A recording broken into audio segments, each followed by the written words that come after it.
tá aí, mano, da hora. Beleza, vamos lá então, pessoal. Boa noite para todo mundo. Muita felicidade que a gente vai começar aqui o terceiro encontro do Arte com Cuidado. É uma atividade que a gente desenvolve na Unifesp em parceria com a Universidade Estadual de Londrina. A Liana, que está aqui, tem sido uma grande parceira na divulgação, em reflexões, contribuições. E quero agradecer a cada um de vocês. Se alguém quiser encaminhar um link para alguém que não está aqui no WhatsApp, é livre, tá? Pode compartilhar sem nenhum problema. E, como de praxe, eu queria primeiramente saber quem está no grupo, né? Acho que a gente poderia aqui rapidamente falar o nome e de onde está falando, de maneira bem objetiva, para a gente, já que somos aqui no número menor, a gente consegue fazer isso aqui rapidinho, falar somente o nome e estado ou a instituição de onde está falando. Vamos lá? Boa noite. Oi, boa noite. Boa noite. Meu nome é Rosiran, eu sou professora docente da graduação de Serviço Social aqui na Faculdade Paulista de Serviço Social de São Caetano do Sul. E estou aqui para aprender um pouco esse debate, né, de arte com cuidado. Beleza, Rosiran. Vai cantando os nomes aí, Daniel. Eu acho que o Camilo ia falar, né, Camilo?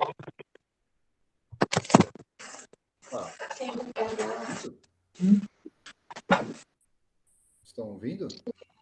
Sim? Sim. Opa, beleza. É que o microfone aqui, não sei se estava... Eu acho que ele ficou meio esquisito. Bom, sou o Camilo, tive a oportunidade de conhecer o Daniel na Sempec, uma palestra que ele deu lá pra gente, lá foi muito bacana, mais de um mês, eu acho, que ele ficou indo, né? E eu sou que falo aqui de Pirituba, de São Paulo, aqui em cima. Oeste. E obrigado aí pela oportunidade de participar aqui do encontro. Beleza, Camilo. Bom que você está aqui. Parece que o Luan ia falar, Luan Borgo. Oi, boa noite. Boa noite. Sou o Luan, também trabalho no Sempec. Conheci o Daniel também através das formações, né, que a gente teve, acho que 3 ou 4 encontros. E também conheço o Mano Real, até mesmo antes de estar na arte de educação, que agora sou arte educador na Fundação Casa. Também falo de Pirituba, como o Camilo, só que sou a parte mais norte de Pirituba. E é isso, tô aqui para absorver um pouco mais sobre tudo que esses irmãos têm para passar aí pra gente. Boa noite. Nós tem sim. Luan.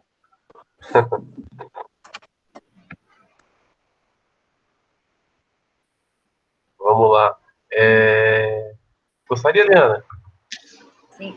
Estou abrindo meu microfone aqui. Bom, o Daniel já adiantou alguma coisa. Meu nome é Liana, eu sou professora temporária, né, na Universidade Estadual de Londrina, mas estou na docência já há algum tempo, tenho uma experiência grande na política de saúde, e a gente tem desenvolvido aqui na universidade uma atividade que valoriza as expressões artísticas periféricas, né, como o Daniel fala, arte como cuidado, e a gente aqui tem usado a arte como resistência, então cuidado e resistência. E tivemos uma live com os estudantes na semana passada com o Daniel, que foi muito legal, e tem sido muito bom participar desses momentos aqui. Estou aprendendo um monte, porque eu não era muito ligada, né, a essas expressões artísticas, e estou apaixonada. Obrigado, Liana. Vamos lá. Eu sou a Chay, gente. Desculpa, fala, Chay. Sou daqui de Franco da Rocha, tá? Sou do hip hop, sou MC, faço parte do projeto Educação com Arte também, com os meninos aí, com as oficinas dentro da Fundação Casa. Conheço o Mano Real de Miles, né? Reviva Rap, tá ligado, né, irmão? Muito tempo. E o Daniel conheci das formações do Sempec. Maravilha. Obrigado, Chay, por estar aqui conosco. Vai lá, Débora. Peraí, como é que funciona aqui? Não sei se eu estou aparecendo na câmera. Não, só tá falando. Não libera aqui, só tá... E agora, talvez? Não. Você tá pelo computador ou pelo telefone? Estou pelo computador. Foi difícil... Então fica fácil. Ao lado tem um símbolo do microfone, tem um símbolo que é para desligar e encerrar, do lado tem um símbolo da câmera, só você clicar. Mas ela tá ativada, esse que é o problema. Mas... Não, tudo bem, fica à vontade. Tá, não, deixa eu...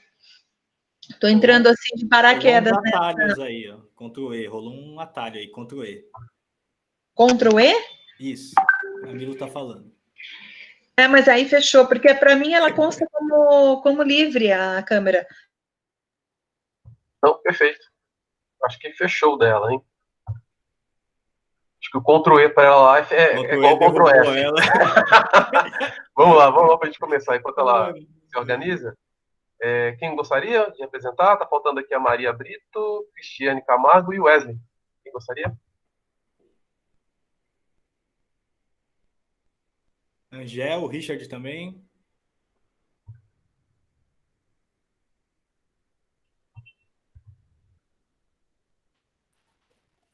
Cris, seu microfone está desligado. Consegui. Meu nome é Cristiane, eu estou terminando o mestrado, estudo a área das medidas socioeducativas e me interessei em participar da live para entender o projeto e trabalho também com algumas áreas da cultura dentro do PCdoB e acho que pode agregar bastante conhecimento. É um prazer estar aí com vocês. De onde você é, Cristiane? De Apucarana. Apucarana? Sim. A Cristiane também está no programa da pós-graduação lá da UEL com a gente. Ah, ok. Perfeito. Seja bem-vinda, viu? Obrigado. Obrigada. E aí, Débora, tranquilo? Agora eu voltei, eu dei um Ctrl qualquer coisa, eu sumi, tive que conectar de novo. Então, tudo bem. Aqui consta a minha câmera ativa, mas não aparece. De qualquer forma, eu sou a Débora, conheço o Daniel de Estudos de Psicanálise do Instituto Langar. A gente sempre tem alguns assuntos, alguns papos sobre muitas, né, das práticas que o Daniel faz, né, nos trabalhos que ele faz. A gente conversa bastante. Agora, hoje não conseguimos, né, trocar uma ideia. Fiquei toda enrolada.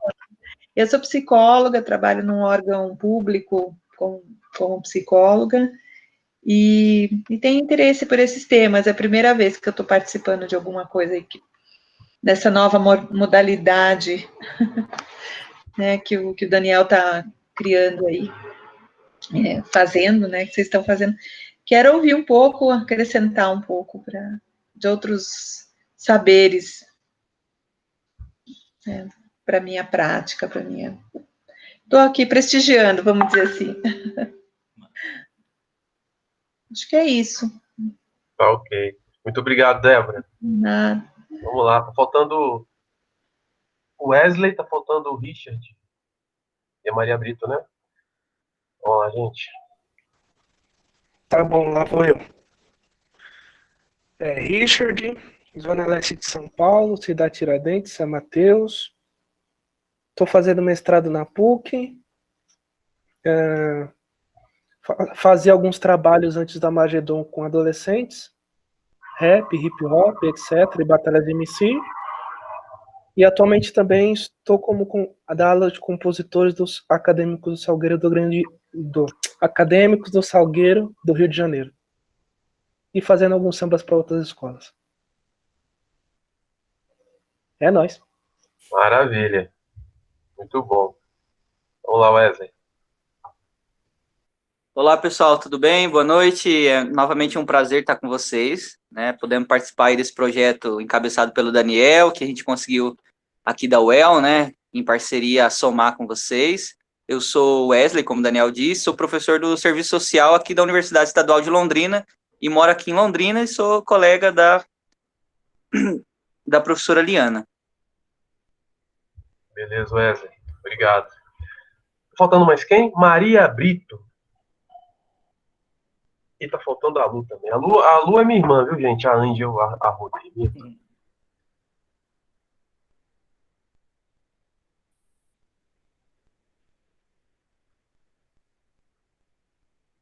Quer falar, Lu, enquanto isso?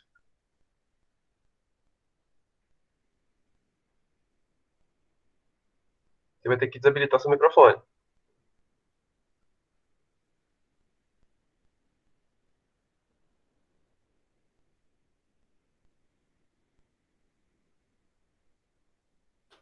Tá faltando apenas as duas, tá? A Lu e a Maria de Souza. E a gente já começa. Quem desabilitar primeiro, fala.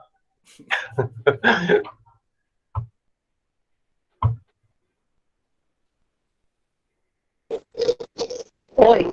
Oi. Sim. Tá me vendo? Tá ouvindo? Sim.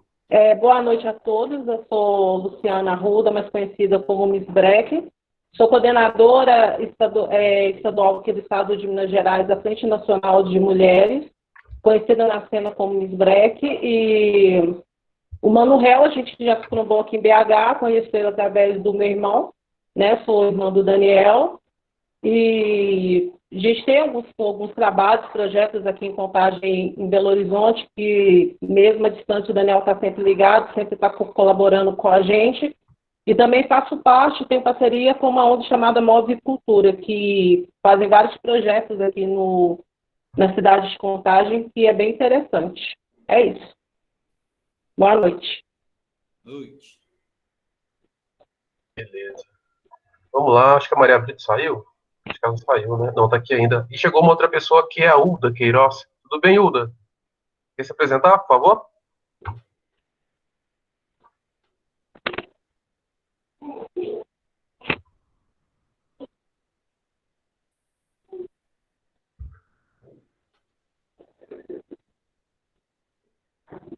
Perfeito. Você fala de onde, Uda? Só para mim saber, por gentileza.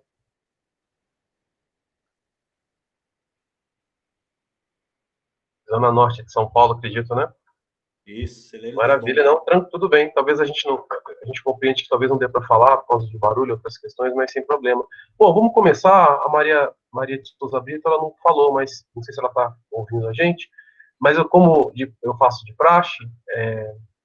Opa, Maria, desculpa, Maria de Souza Brito. Você quer falar pela mensagem ou você quer falar se apresentar pelo áudio?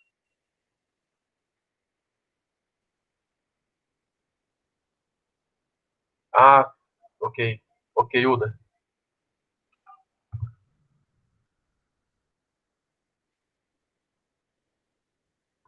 Beleza, vamos começar. Boa noite, Joyce. Joyce entrou aqui agora também.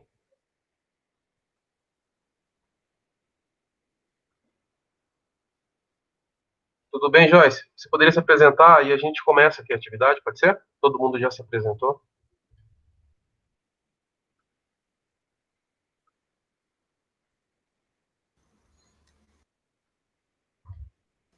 Oi, boa noite, eu sou a Joyce, eu sou estudante de Serviço Social da Unifesp. Beleza. É isso aí, vamos lá, né? Todo mundo unido aqui, estamos em 15 pessoas, como de praxe, eu queria compartilhar com vocês aqui, como eu venho fazendo em todos os encontros, lendo um texto, eu queria recebê-los com essa poesia e depois eu queria apresentar o réu para ele poder conduzir os trabalhos dessa noite. Eu escrevi recentemente um texto chamado Por que o racismo é estruturalmente estrutural. Quem tiver interesse depois, eu vou compartilhar o link aqui, nesse site. Deixa eu ver se eu consigo pegar. Opa, eu compartilhei o link errado.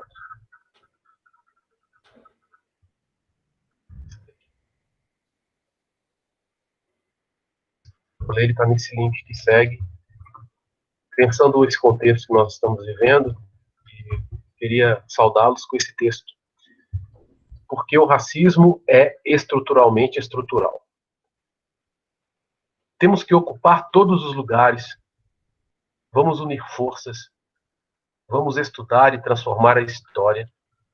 Vamos nos manifestar, exigir e argumentar.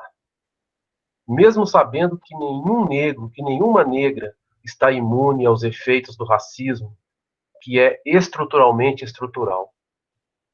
mesmo que tenha diploma, mesmo que more em área nobre, mesmo que fale inglês, árabe, francês, o racismo sempre dá um jeitinho para nos alcançar. É só olhar direitinho.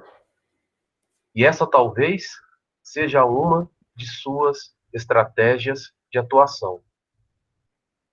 Mesmo que te escondas, eu te encontro. É um pouco disso, compartilho com vocês aqui esse textinho poético e vou apresentar o nosso convidado, que é o mais importante da noite. Pessoal, com a gente aqui então, o grande irmão, sou assim muito grato por ser parceiro, por conhecê-lo e por poder vivenciar momentos como vamos vivenciar aqui hoje, o Mano Hell. Queria apresentar aqui para vocês Israel Neto Mano Hell. Ele é escritor, educador e músico, atua e é cofundador do coletivo Litera Rua Suburbana. No coletivo é editor da coleção literária Besouro. Na música é conhecido como Mano Hell. Já lançou 2 álbuns de estúdio, Reinvenção 2012 e Diários 2017, além do vinil Eternamente Breakdance 2014. Já participou de diversas antologias literárias, como Pretúmel, Sobrenome Liberdade, Perifatividade, Sarau da Brasa, Sarau Perifatividade, Gotas de Vinagre, Sarau do Quintal, entre outros. Foi vencedor do Prêmio Jovem Brasileiro 2011 e Prêmio Funarte Hip Hop em 2014. Publicou o livro Amor Banto em Terras Brasileiras, 2011, e sua segunda edição em 2018. Atualmente, Israel escreve literatura fantástica e especulativa. Junto à editora Quitembo, publicou o livro Os Planos Secretos do Regime, 2019. Uma trama distópica e futurística ambientada em um Brasil em época de ditadura militar. Israel tem circulado escolas e eventos culturais, acadêmicos e literários para divulgação e distribuição dos livros, preparando para os próximos semestres um space opera e um livro de horror, além de coorganizar, junto à Quitembo, uma antologia afrofuturística. Ô, Hel, vou te falar uma coisa. Se eu fosse pró-reitor de uma faculdade, eu te daria um diploma de notório saber, tá? Você é um camarada que... Você tá perto, cara, você tá perto. Vou ceder um título de notório saber, porque não é exagero. Vamos deixar acontecer aqui, o pessoal vai ver se eu tô certo ou não. Seja bem-vindo, tá, Hel? Obrigado. Espero que vocês estejam me ouvindo bem aí. Quero primeiro saudar a galera que fazia um tempo que eu não trocava ideia aí, né? O Richard não, o Richard eu falo direto com ele, não tenho saudade não. Mas o restante da galera aí toda, a Chay, o Borgo, a Uda que tá aí, eu falo direto também com ela. O Camilo, eu acho que eu conheço o Camilo aqui da freguesia, né? Se não me engano, ele colava aqui também, acho que eu conheço ele dessa época. A Lu, acho que a gente se trombou lá no lançamento do Easy. Ela chegou lá do nada. Oi, aí, e tal, não sei o que lá. Aí eu, beleza, então aqui eu sou irmão do Vulgo, ele falou para eu vir aqui. Ó barato. E então o hip hop e a cultura periférica negra nos dá essa possibilidade de circular, né?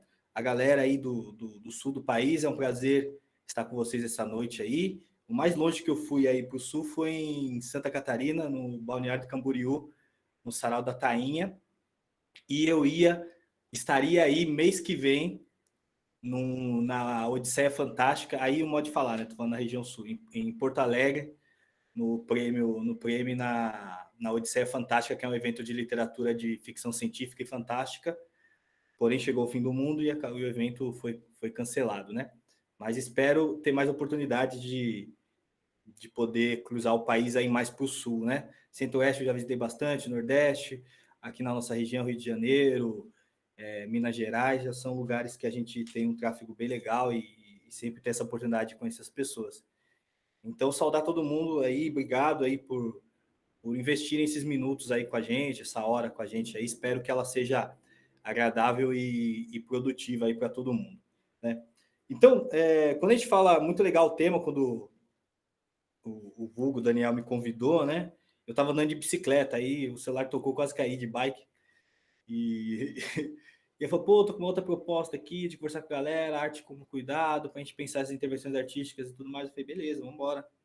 Acho que é o momento mesmo da gente aproveitar aí e conversar, e coisas que talvez não sejam tão novas, mas que a gente agora tem um tempinho para respirar e falar sobre elas, né? Então, a ideia é que hoje eu vou contar um pouquinho da minha experiência e trajetória nas áreas aí das culturas e da arte, e como ela vai se intercalando aí no sentido desse trabalho de rede, esse trabalho de contato com esses outros artistas, né, esse paralelo com a arte e educação, que foi algo que eu fiz parte há muito tempo também. Então, inclusive, galera aí do SEMPEC, eu trabalhei no SEMPEC no programa Jovens Urbanos, trabalhei 4 anos lá, trabalhei 2 na Zona Leste e 2 aqui na Zona Norte, né? Então, é uma instituição que eu gostei muito de trabalhar, já trabalhei no Sou da Paz, trabalhei 5 anos no Sou da Paz, trabalhei como cogestor do projeto Praças da Paz, e depois fui trabalhar no Espaço Criança Esperança, né? Que foi uma experiência bem legal. Então, assim, isso tudo por conta desse trabalho artístico e como que a arte pode interagir aí para discutir essas questões aí que são importantes e nos formar. Acho que essa é uma das coisas para pensar que a arte, para além desse, e aí a gente vai falar aqui do entretenimento e tal, ela é também um espaço de formação. Né? Primeiro ponto, eu sempre parto do princípio constitucional, que diz que a produção artística, tanto para a manutenção do saber cultural da nação, como a nível de produção, ela é um direito. É um direito que está lá na Constituição, nos primeiros artigos lá dos direitos fundamentais, está lá, né? Se eu não me engano, no artigo 5º. Então, é um direito constitucional. E quando eu participo com outros amigos, em 2009, 2008, fundando o Coletivo Literatura Suburbana, nós pensamos esse direito como um direito que ele ia para outros 3 caminhos. O primeiro era a produção. Então, esse direito, ele também tem que ser um direito de produzir, de quem está pensando a arte, ter as possibilidades e as ferramentas para produzi-la. O direito ao acesso, né, de eu poder acessar as mais diversas produções artísticas do meu país, do meu bairro, do meu território, e também de consumir, né, entendendo que acesso tem algumas distinções quando a gente fala de acesso e consumo, né, pelo menos a gente divide e tentou teorizar assim na nossa cabeça. Claro que isso não foi nada que a gente estava lá um monte de jovens adultos, né, adolescentes adultos, e pensamos em tudo isso e vamos para a rua, não. Não surge assim essas histórias, né? A gente vai construindo e daqui a pouco vê aquele monstro, aquele gigante e fala, caramba, a gente precisa organizar essa parada melhor, né? Então, foi nesse início a gente pensou isso e, ao mesmo tempo, a gente refletiu o quanto nós éramos excluídos no sentido de não ter nenhum desses direitos garantidos pelo Estado, no sentido da fruição da arte, da cultura, dos meios de produção. Eu estou num bairro aqui na Brasilândia, zona norte de São Paulo, que é um bairro que hoje, o último censo dava com 260 mil habitantes. Né? Isso, o último censo foi 2010. Hoje, mesmo assim, 10 anos depois, já em torno aí de, sem dúvida nenhuma, 290, 280 mil habitantes, nós temos nenhuma sala de cinema, vou usar o verbo ter, mas nesse contraponto, nós temos nenhuma sala de cinema, nós temos um teatro que é dentro de um céu, que para quem não conhece, para vocês são, para parte da galera que está fora aqui do estado, é um centro unificado de educação, que tem esporte, cultura e educação, e dentro lá tem um teatro. Não temos nenhuma biblioteca. Agora, nesse último tempo, surgiu uma fábrica de cultura, que é o espaço público aí do Estado de Cultura, e a Casa de Cultura da Brasilândia, que é também um espaço de fruição cultural. Então, quer dizer, vai lá, chutando alto, nós temos aí uns 6, vou chutar, contando alguns equipamentos que, às vezes, né, prestam esse serviço, nós temos aí em torno de 8 equipamentos culturais no território aqui, para dar conta de 260 mil habitantes. Então, é matematicamente impossível isso, né? Então, a Brasilândia sempre foi criativa nesse pensar da fruição cultural. Então, não é à toa que é um bairro que é referência aí em toda a cidade, em outros lugares, em estudos de como sobressai essa falta de acesso e de possibilidade do Estado para poder preservar a sua cultura.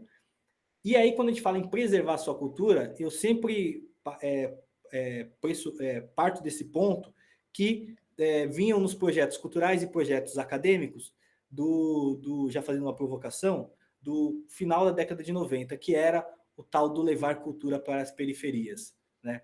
A gente vai lá levar cultura, vai fazer isso. Era uma coisa tão enraigada, trazida do pensamento acadêmico, que também se entranhou nos projetos culturais que os próprios moradores e moradoras da periferia começaram a propor. Então, quando você pega os primeiros VAIs, que são editais aqui da cidade de São Paulo, de cultura, Programa de Valorização às Iniciativas Culturais, você tinha muito expressões como trazer cultura, promover a arte, como se os territórios, e falando aqui do nosso eixo, a Brasilândia, não tivesse já uma produção super rica, né? Como se aqui não fosse o berço do Rosas de Ouro, como aqui a gente não tivesse outros pontos, como se aqui na Brasilândia não tivesse, na década de 60, 70, 2 teatros, enfim, e outras coisas que a Brasilândia sempre teve. Cinema aqui, então tinha um cinema que era muito popular, uma das primeiras rádios comunitárias regularizadas de São Paulo está aqui, enfim, circo.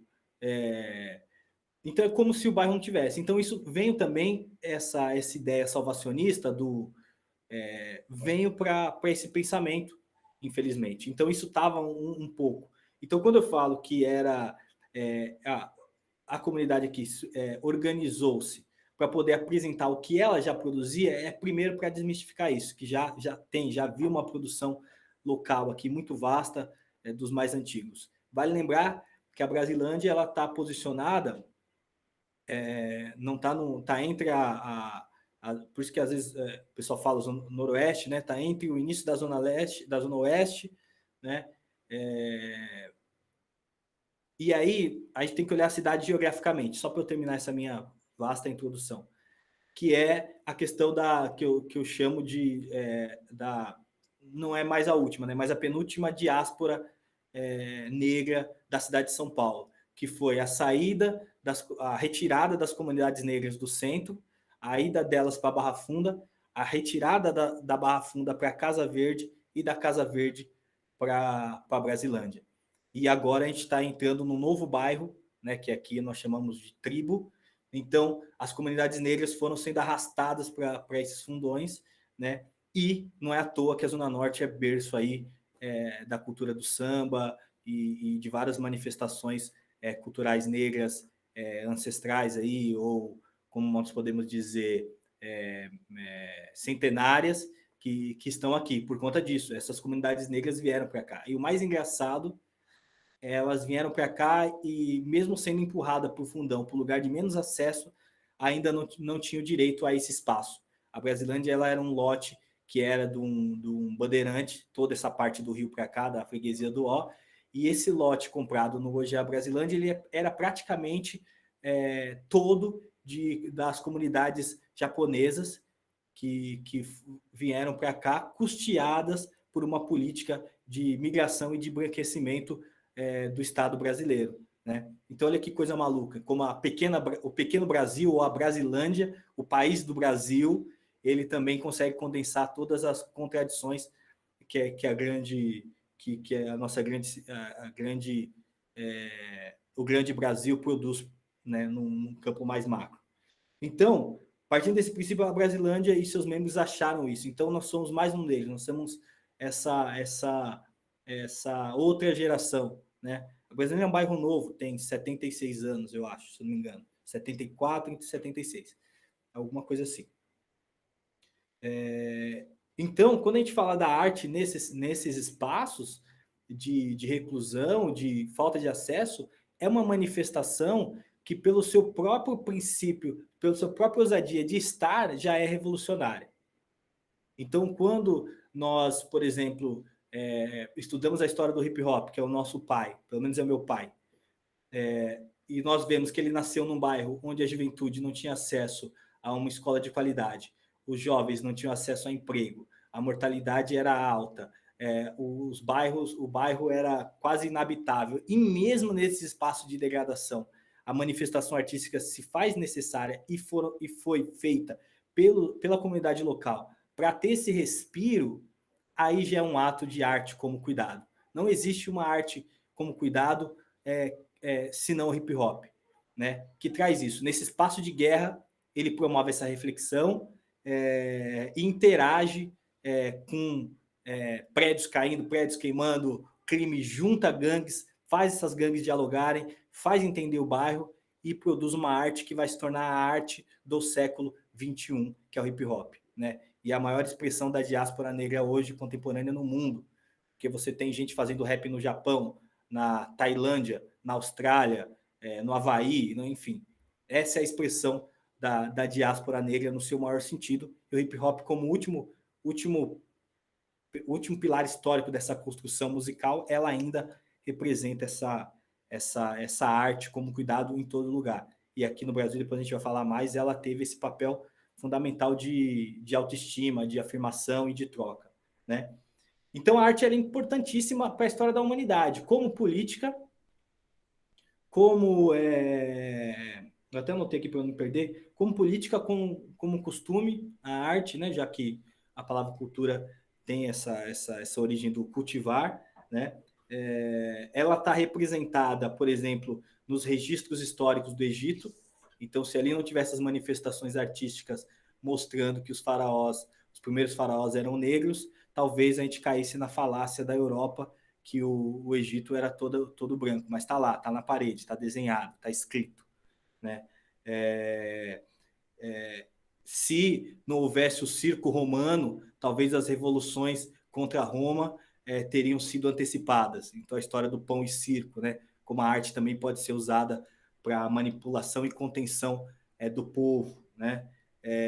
A Igreja Católica ela possui um acervo artístico fenomenal, né? Eu gosto muito, por exemplo, a luta aí lá de BH e de Minas Gerais, porque eu entro nas igrejas, eu fico pirando lá, olho para cima e vejo essa beleza artística.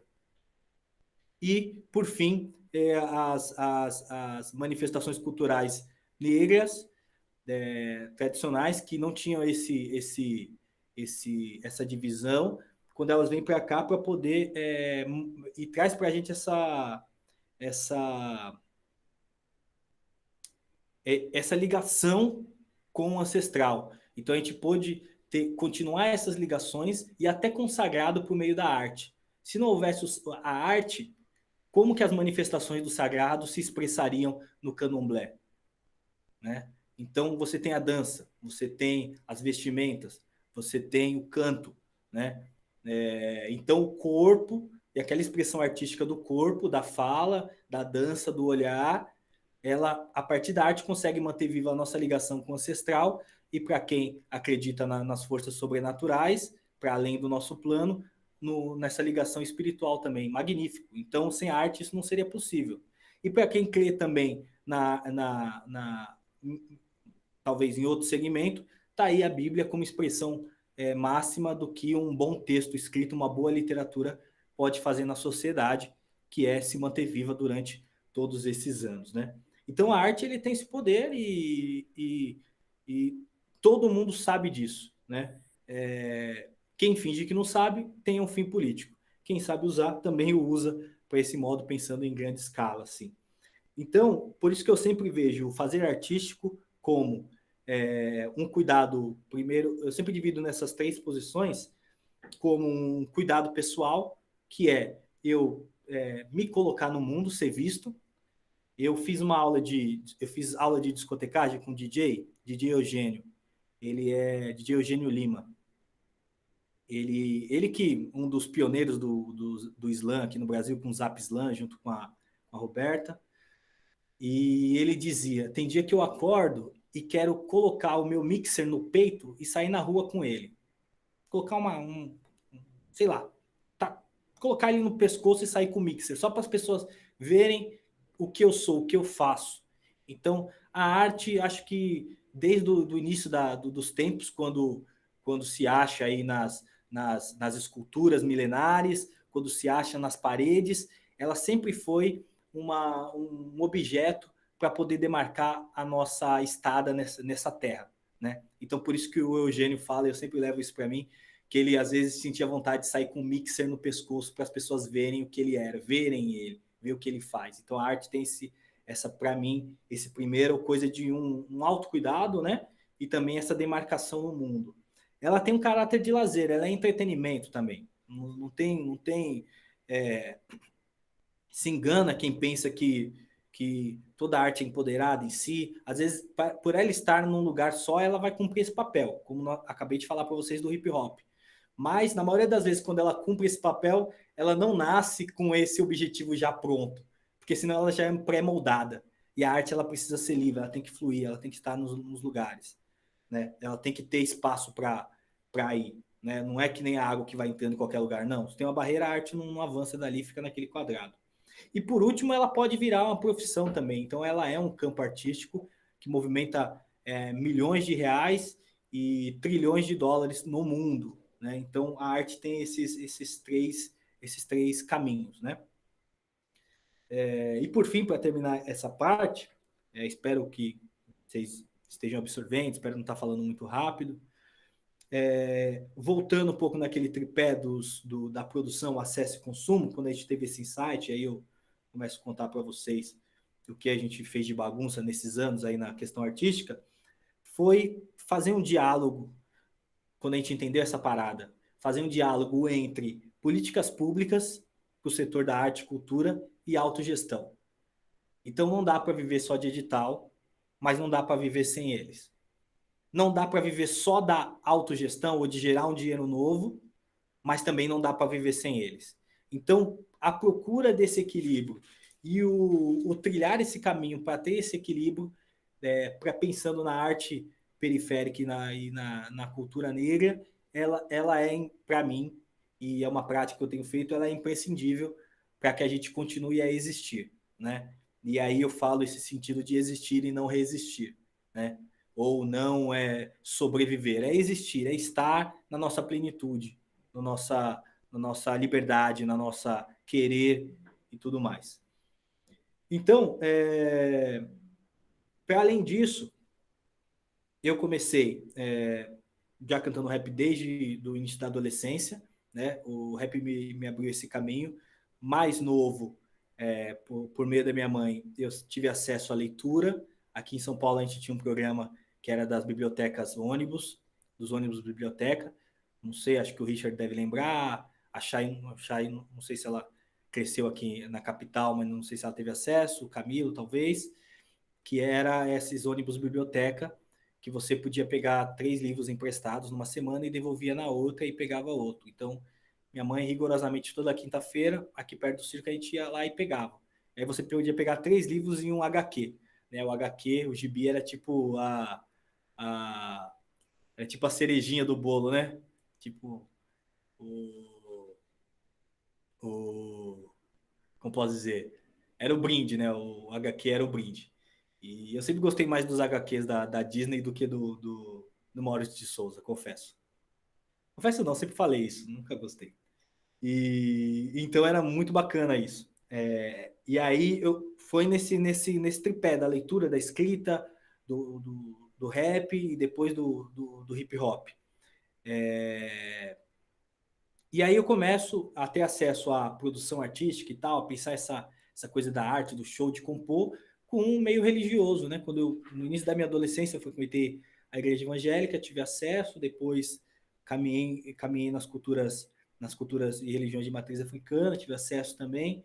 Então, são espaços maravilhosos de produção artística, né? E eu pude aproveitar deles bastante na questão do teatro, oratória, enfim. E aí, quando a gente está nessa fase de sair da adolescência e tal, o Anderson, que é um amigo nosso, ele já escreveu umas poesias, ele falou, cara, tô a fim de lançar esse livro aqui, de poesia. E eu lembro que o nosso primeiro patrocinador foi a mãe dele que emprestou para a gente R$10 para a gente tirar xerox como fanzine, né? Então nós fizemos um fanzine lá, né? Não era um fanzine, mas era no formato de fanzine, não sei se vocês conhecem, fanzine vem lá do gringo, né? Revista do fã, então era um material feito de colagem, escritas, e depois você xeroca, né?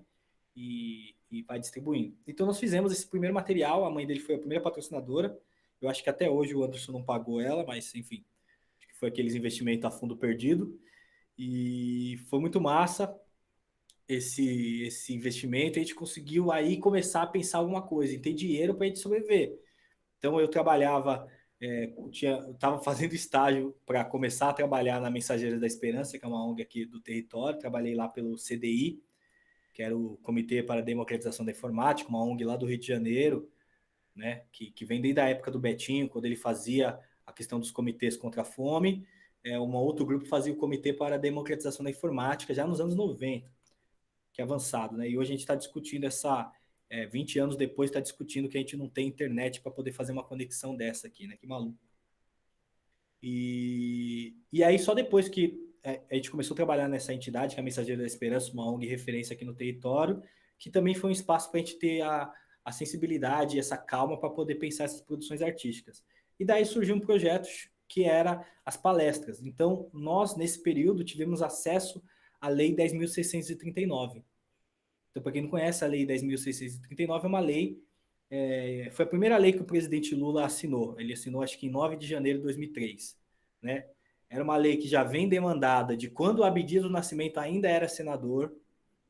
Então, ele todo o movimento negro falava que para reparar as condições históricas era necessário incluir no currículo escolar. Então, a 10.639 vem substituindo, na verdade, vem tirando um artigo da LDB e se torna uma lei independente para ter um caráter e uma postura maior, e aí ter planos de implementação e tudo mais. E a gente, teve, acho que foi em 2009, né, 6 anos depois, viu essa lei, falou, caramba, o que é isso? Né, caiu um presente no nosso colo. Então a gente começou a organizar algumas palestras nas escolas. Então essa palestra ia eu, o Elton, um amigo nosso aqui, o Anderson, e a gente ia para essas escolas falar sobre essa lei para os alunos, para a galerinha.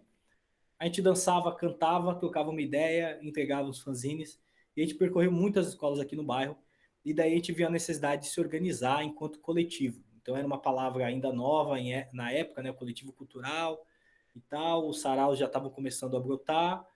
Então a gente teve essa ideia de montar aí o coletivo Literatura Suburbana, muito guiados por essa onda que estava vindo da literatura, porque vale lembrar em 2009, 2010, que o rap e o hip hop teve uma censura enorme no Brasil e também em São Paulo, praticamente mais em São Paulo, mas como São Paulo tinha esse lance do domínio, assim, vamos colocar, para poder da música, da fruição da música, da produção, por conta do show do Racionais na Sé, e aí teve aquela pancadaria, eu tava lá, quase caí no metrô.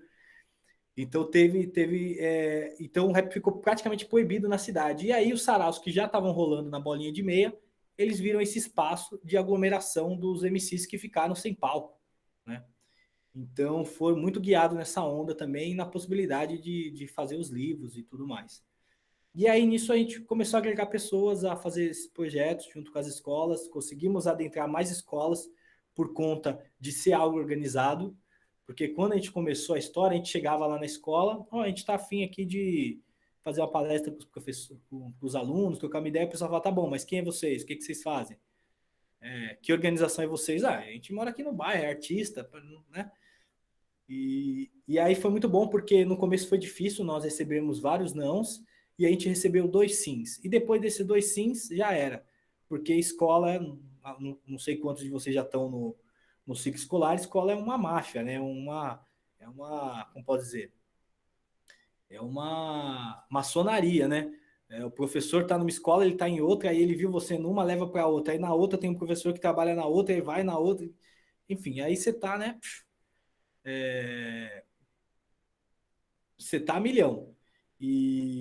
Então foi um pouco disso que aconteceu, e aí foi mais fácil dessa disseminação desse trampo aí que a gente está fazendo. Paralelamente a isso, que eu falei para vocês, eu trabalhei nessas organizações sociais aí, né? Então primeiro eu trabalhei na Mensageiros, Depois eu trabalhei no CEP, que era uma ONG lá do Rio de Janeiro, que trabalhava, CEP é Centro de Estudos de Políticas Públicas para a Juventude. Nós fizemos um mapeamento sobre arte e cultura em São Paulo, Rio de Janeiro e Minas Gerais, e teve a mostra lá no Rio de Janeiro. Depois eu fui contratado pelo Sou da Paz, onde eu fiquei esse tempo lá. Acho que a Chay perguntou, o Espaço Criança Esperança não existe mais. Não aqui em São Paulo, no jeito que ele tem, né? Existem projetos apoiados pelo Criança Esperança, mas o espaço não tem mais. E depois eu fui trabalhar no SEMPEC, né, nos Jovens Urbanos, e depois eu parei de trabalhar, assim, assiduamente com uma ONG, né? E aí depois eu posso contar essa experiência para vocês, porque eu saí desse modelo de trabalho. E aí, com o coletivo, nós fomos desembreando esse caminho aí. Depois surgiram outros projetos, teve aí a Escola da África, que foi um projeto nosso no qual eu ganhei o Prêmio Jovem Brasileiro de 2009, que foi um projeto que, junto com essas palestras, teve um diretor que nos provocou. Ele falou, vocês vão vir aqui, vão fazer a palestra um dia, nunca mais vão voltar, e aí? Traz uma coisa mais cheia para a gente. Foi aí que a gente começou nossos estudos e organizou isso. Então, a Escola da África foi um projeto que aconteceu 6 anos, 4 anos numa escola e 2 em outro, que acontecia toda quinta-feira. A meninada de manhã voltava à tarde, e à tarde eles tinham oficinas sobre a cultura negra em vários aspectos. Então, jogos, a gente trazia pessoas de fora, capoeira, dança, o hip hop estava em todos os seus elementos lá, palestras, filmes, saídas para Museu Afro, Museu da Língua Portuguesa, passeios, enfim. Então, foi uma experiência muito legal, que a gente sistematizou isso no blog. Tem um blog chamado, que o Vulgo vai colocar o link aí, que é o literaturasuburbana.blogspot.com. E lá a gente foi colocando várias coisas do projeto Escola da África e vários desses nossos projetos aí. Então foi muito legal esse projeto, muito bacana. Aconteceu, a última edição dele foi em 2012, se eu não me engano. Então foi uma experiência fantástica, e aonde eu tive a oportunidade de estar ali junto com os educandos, e depois do segundo ano junto com os professores. Então, depois do segundo ano, a gente começou a barganhar com eles. Então, a gente falou, a gente tem um encontro com os alunos toda semana, e a gente quer ter um encontro com os professores uma vez por mês, porque não adianta a gente estar trocando ideia com a meninada aqui, a meninada tá a monstra. Pô, os Dogons eram um povo do Mali, que estudava Sirius A e Sirius B, antes dos europeus sacar o que era Sirius, e aí ele chegar na aula e o professor nem saber quem eram os Dogons e o que era o Mali, né? Então rolou muito legal essas formações com os professores. Então para a gente foi uma maravilha, e completou esse ciclo. Fora isso, nós fizemos outros projetos, que era o Produção Suburbana, que era o lançamento desses livretos, desses fanzines. Fizemos vários. Foi um jeito de entrar renda. E começamos a acessar alguns editais, né? E fizemos o projeto Reviva Rap, que a Chay até participou com a banda Odisseia das Flores. E o Reviva Rap foi muito legal, porque a gente aqueceu uma cena que estava praticamente morta em São Paulo, que era a cena dos eventos nas periferias. E a Chay pode me desmentir se eu estiver errado. Que não tinha muitos eventos nas quebradas, quase não tinha, porque não tinha um diálogo com o poder público, não tinha recursos e não tinha produtores. Então a gente voltou a aquecer essa cena, estimulando os produtores a produzir os eventos, trazendo as bandas e construindo um espaço minimamente digno para eles tocarem, se apresentarem. O lance dos CDs, que era um lance que estava em alta também, que era produzir os CDs e dar os CDs para a galera vender, trocar ideia, enfim, circular a música. E a gente foi para outros estados. Então a gente fez em BH, lá a gente fez lá no Barreiro, fez no Centro Cultural Urucuia, acho que é Urucuia, se não me engano. Fizemos ele em Salvador. Lá foram 3 dias em Salvador, foi muito louco. Fizemos no interior de São Paulo, em Campinas, no Vale e também em Santos. Então foi um projeto muito louco, ganhamos um prêmio do Ministério da Cultura também. O projeto não terminou, é que ele vai tomando umas fases. Então nós fizemos alguns vídeos para o YouTube, e o programa de rádio rolou nesses últimos 3 anos esses últimos 3 anos parou agora, né? Então, o coletivo tem esse trabalho, como vocês já puderam ver, dessas 3 linhas: literatura, hip hop e também o ensino étnico-racial. E, paralelamente a isso, eu fui desenvolvendo as minhas artes, a minha perspectiva individual enquanto artista, né? Tive essa possibilidade de fazer esses discos. Fui para esse campo da escrita. Esse dia eu estava numa outra live com a galera e estava falando que eu comecei a escrever fanfics, né? Minha primeira produção artística foram as fanfics. Para quem não sabe, as fanfics são livros ou revistas ou textos produzidos por fãs a partir de uma outra obra.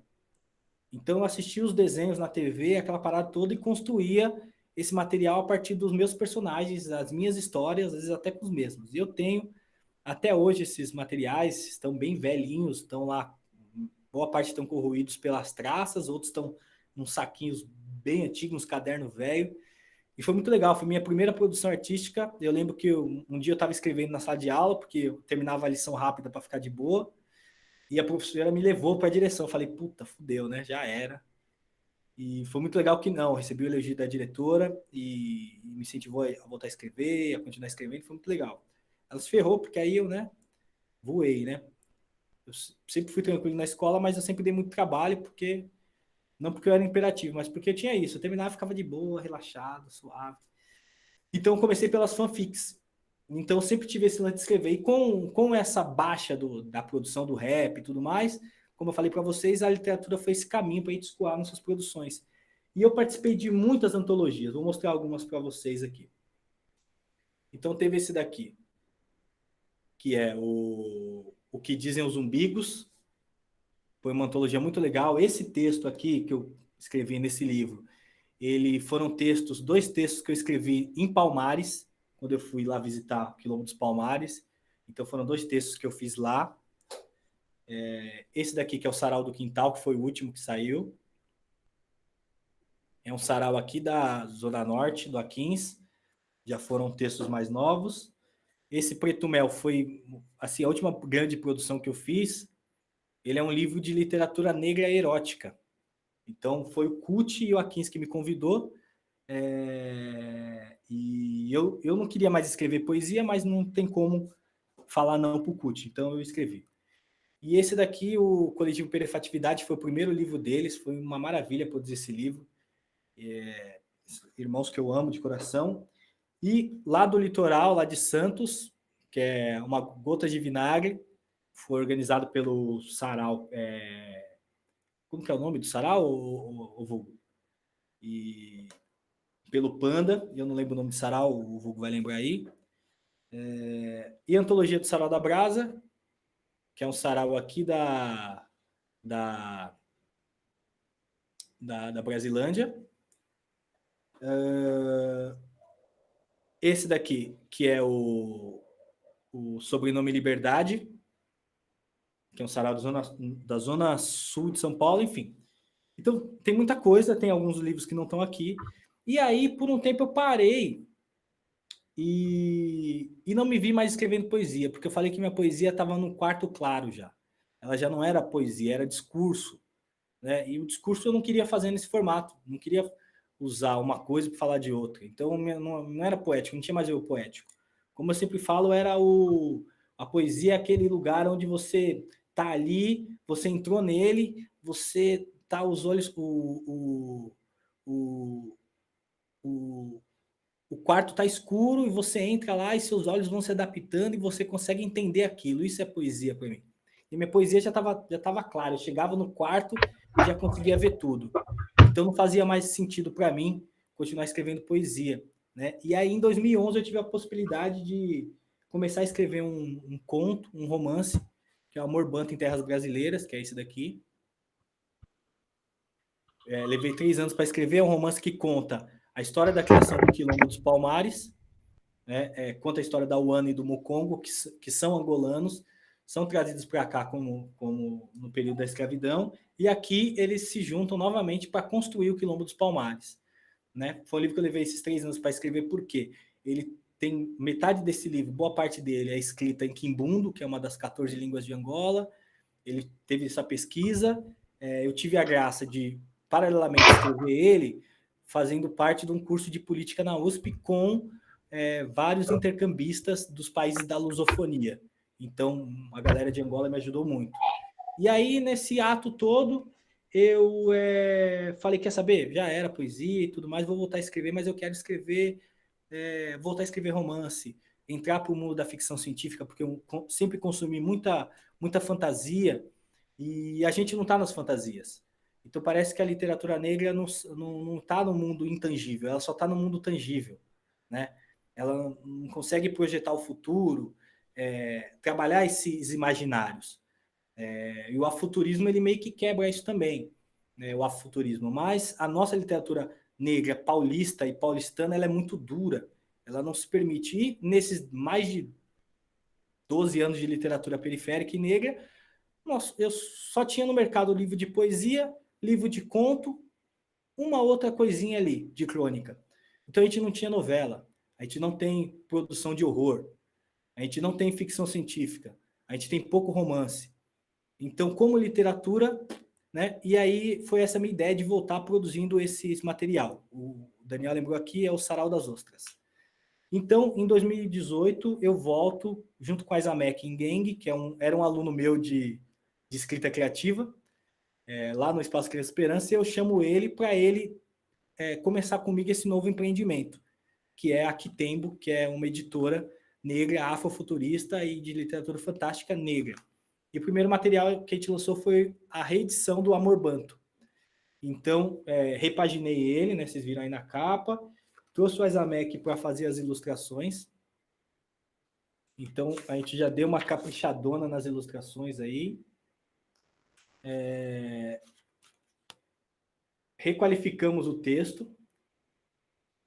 No fim do livro, esse livro ele tem lá tem um glossário no final, tem um guia de pronúncias, tem as referências, a bibliografia que nós usamos nele.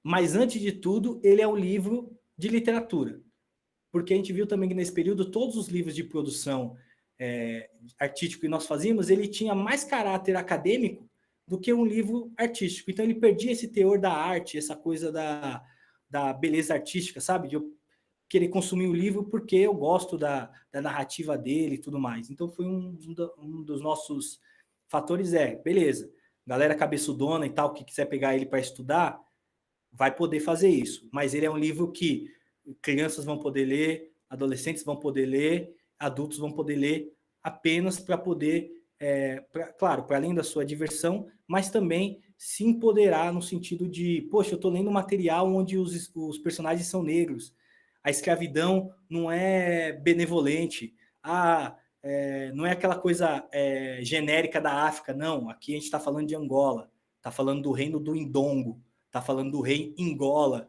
que deu origem a Angola, né? E depois, já junto com ele, a gente fez os Planos Secretos do Regime, que aí sim já é um livro de ficção científica no gênero de distopia, né?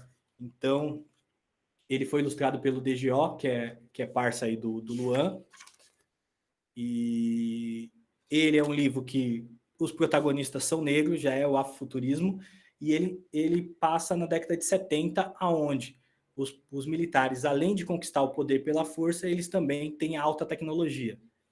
Então, foi esse mundo que a gente tentou criar, né? Ele é dividido em 3 episódios. Um episódio se passa no Rio, aqui em São Paulo. O outro se passa lá no Maranhão da Kelly, em Alcântara.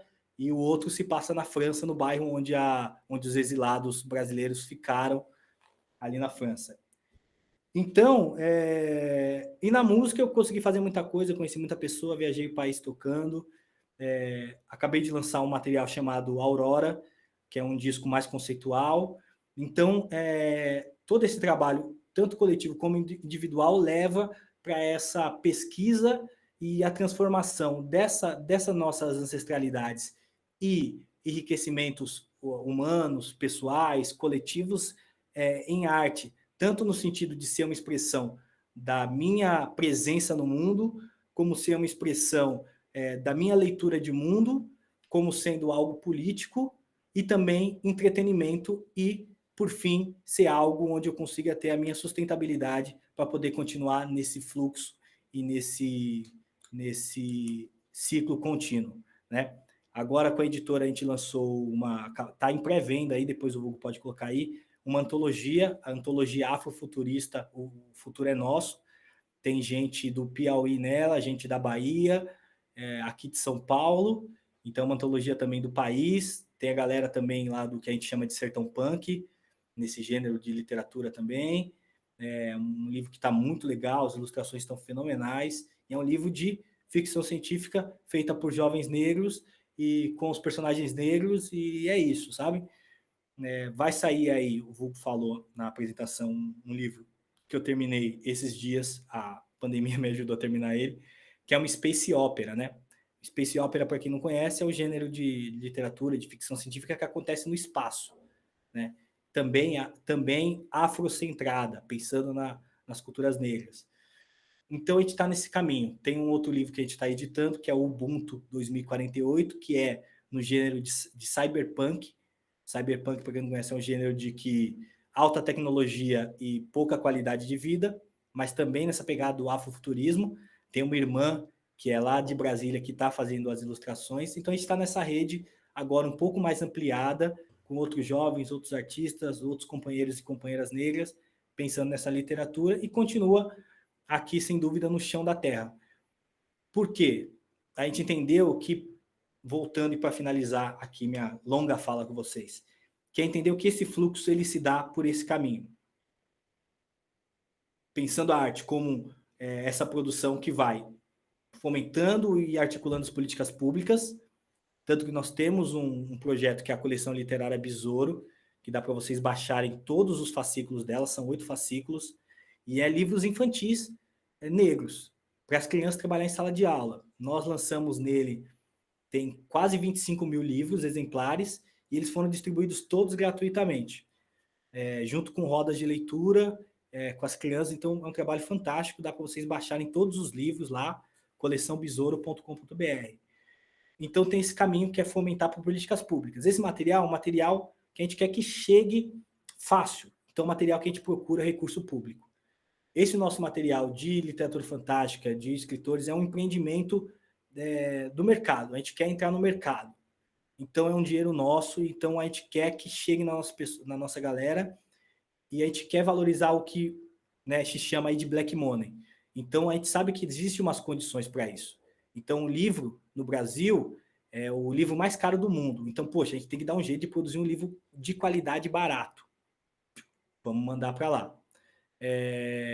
Vamos fazer isso. A gente tem que fazer chegar no público. Então, não é todo mundo que tem a facilidade de entrar numa loja virtual para comprar um livro. Então, vamos fazer que as pessoas comprem nossos livros pelo Messenger do Instagram, do Facebook. Fechou? Vamos em feira. Vamos sair da nossa bolha da literatura negra e periférica dos eventos, dos saraus.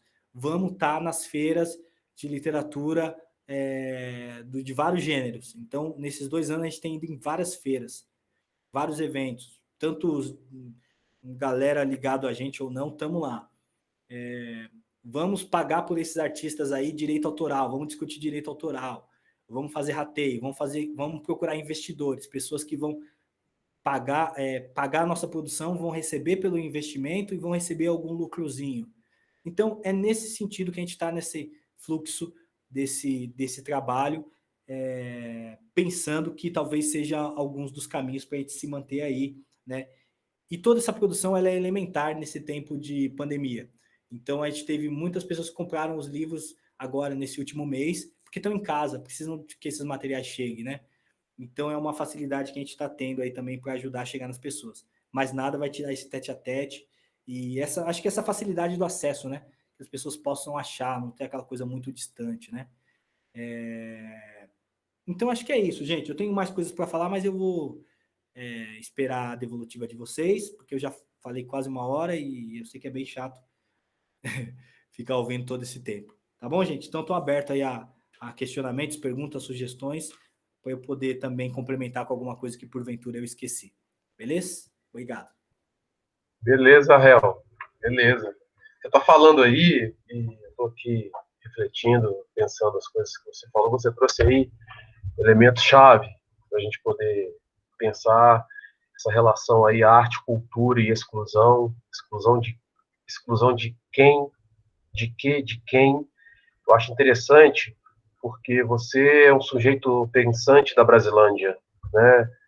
E para quem não é de São Paulo, eu costumo dizer isso, que o território aqui em São Paulo, ele é muito delimitado, não somente geograficamente, mas pelas produções que se tem no campo da cultura, das nomeações, da história, e isso é muito forte aqui em São Paulo.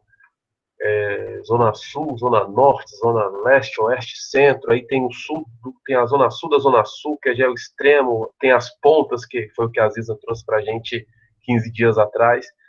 Então, é muito interessante você, pela sua trajetória, demonstrar como você vem sobrevivendo e vivendo, resistindo e existindo, né? Eu marquei aqui alguns pontos, mas eu vou abrir para o pessoal poder fazer perguntas e tal. Acho interessante quando você traz os dados da Brasilândia, né?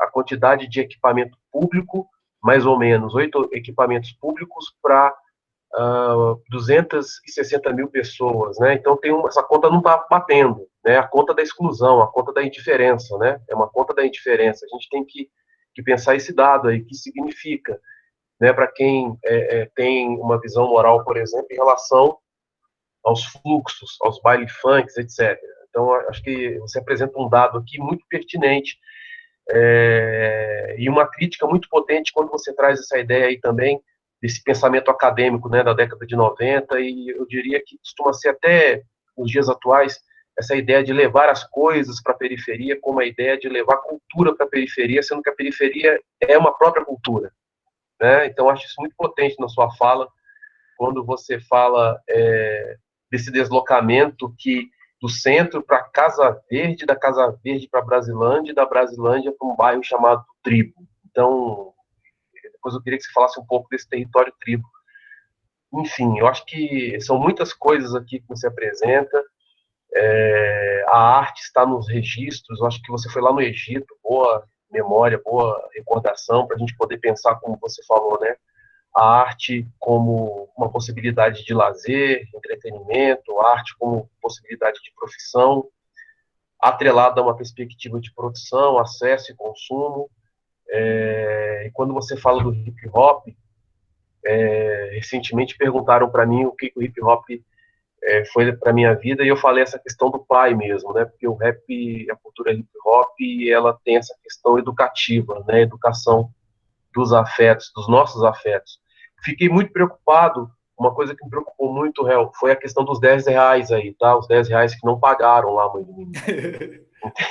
Então, depois a gente faz uma vaquinha aqui no grupo, acho que tem 20 com pessoas. Juros. Com juros, Pete, já fazem 13 anos isso, velho. Os juros, imagina como tá.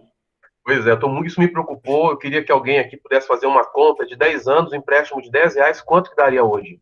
Viu? Não sei se alguém pudesse fazer essa conta aqui.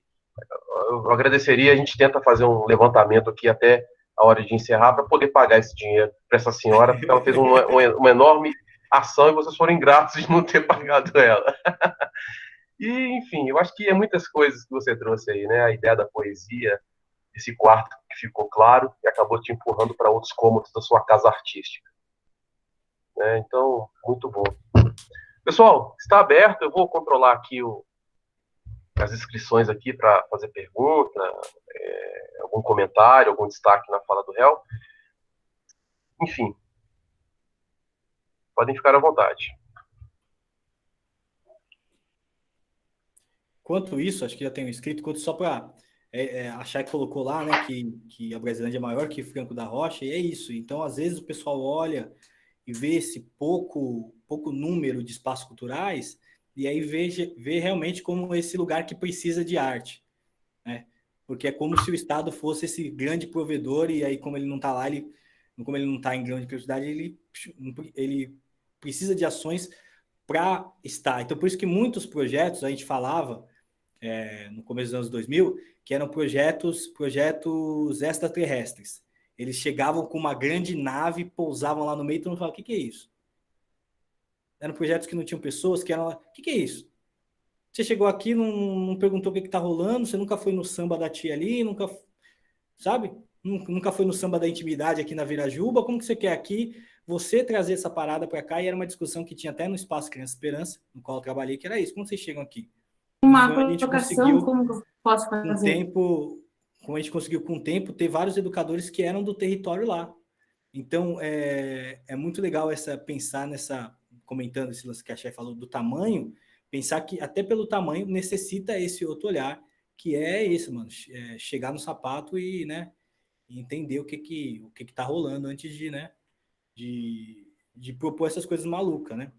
Então, acho que isso foi uma coisa que acho que... Não, perfeito. Ô, Hel, vamos seguir aqui, pessoal, as inscrições. Quem quiser falar, é só sinalizar, por favor, aqui no bate-papo. O Wesley manifestou, parece que é a Cristiane também. Você fala depois do Wesley, tudo bem, Cristiane? Wesley, pode ficar à vontade. Oi, tudo bem? O Real, queria parabenizar, cara, a sua história aí, toda a sua produção, né? Assim, maravilhado aqui. Eu queria, então, estabelecer um diálogo aí entre a fala do Daniel e a sua, que é uma preocupação que a gente já pôde compartilhar em alguns espaços, né, Daniel? Quanto à universidade, cara, diante dessa realidade e toda essa riqueza que você representa, não só no seu trabalho, mas nos territórios que você está presente, na arte e tudo mais. E a gente tem uma preocupação, enquanto profissionais que trabalham, né, trabalhadores na universidade, de como que a gente pode se aproximar sem ir com essa questão do academicismo, né, que acho que dialoga muito com a sua ideia de apresentar um projeto extraterrestre, né, que não tem nada a ver com a situação lá real e tal, porque, né, tem a soberba e tudo mais, acha que sabe tudo e, na verdade, não sabe nada, né. E eu queria ouvir de você, se for possível, Hel, e o Daniel também, se puder contribuir, o que é preciso corrigir ou avançar na postura das universidades, né, nessa trajetória aí que você tem, Hel, para, de fato, ser alguém que vai somar, alguém que vai, em alguma medida, contribuir com aquilo que a comunidade, de fato, ou a arte, né, periférica, por assim dizer, ou as expressões artísticas que estão marginalizadas, para que ela possa, então, de fato, contribuir enquanto um agente social que tem essa responsabilidade, né, de entrar nesses espaços sociais e mais ouvir, eu acho, né, e mais considerar o que eles têm a dizer, mas que, de fato, também seja significativo, né. Então, não sei se ficou clara a minha questão, né, se ficou lúcida, mas algo nesse sentido, assim. Legal. Pode falar, Hel. Posso falar? Pode ficar à vontade. Então, legal demais essa pergunta aí, Wesley. Hoje, quando a galera me dá um alô, pô, estou escrevendo um artigo aqui, estou fazendo TCC, estou perguntando, enfim, qualquer trabalho acadêmico, eu já tenho alguns anos, o Daniel aí é testemunha, e eu falo, tá bom, passa para mim a bibliografia que você está usando. Porque não adianta nada a pessoa... Vamos supor, estou fazendo um trabalho filosófico estou fazendo um trabalho no campo da filosofia, quero pesquisar, ou estou falando sobre alguma perspectiva ligada, por exemplo, à cultura negra, e não tem nenhum pensador ou filósofo africano ou afro-brasileiro na bibliografia dele. E aí a galera geralmente fica de cara, porque, infelizmente, muitas pessoas acham uma honraria ser chamado para poder participar de alguns desses trabalhos a nível de participação. Pô, o cara vai me citar lá, sabe? Então, acho que é muito mais, e acho que essa ponte, primeiro ponto lá, é muito mais entender. Peraí, primeiro, o que você está usando aí? Quais são as suas referências? Porque se for citar um cara racistão aí, não vai rolar.